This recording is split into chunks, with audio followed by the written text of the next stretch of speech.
सरकार का कोई प्रतिनिधिमंडल आकर के बात नहीं करना चाह रहा है। 2 किलोमीटर पर सरकार इधर आई थी, बच के निकल गई। एक हमारा बड़ा नेता कांग्रेस का, वो भी उसकी बड़ी सेवा में अभी, लेकिन मुझे खुशी है इस बात की, 20 साल में मुंह खोला, लेकिन खोला तो सही।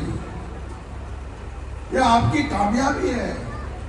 आपका जो ताकत है, उस ताकत से उन्होंने पहचान लिया कि मैं गलती कर रहा हूं, और उन्होंने अपनी गलती सुधार ली और ये कहा कि बांध पे, पानी पे सबका हक है।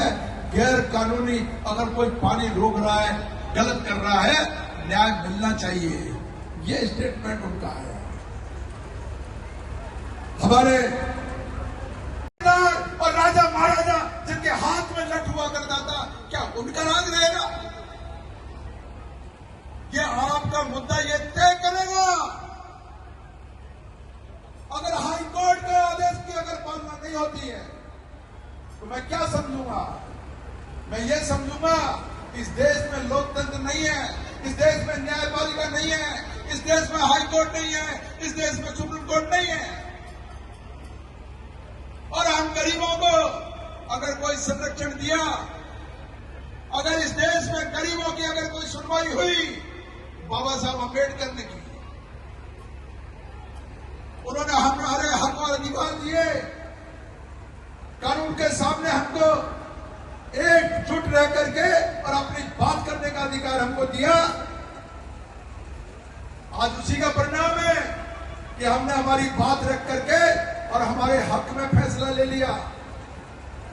साथियों, ये इस देश की इस व्यवस्था का सवाल है कि आप ये समझ रहे हो कि पानी खुलेगा नहीं खुलेगा, और कोई इधर उधर की टालम टोली की बातें करा करके और आंदोलन को खत्म करके, और क्या आप ये समझ रहे हो ये कलेक्टर, एसपी और यहाँ की जो व्यवस्था है, पुलिस क्या समझ रही है हम थक जाएंगे?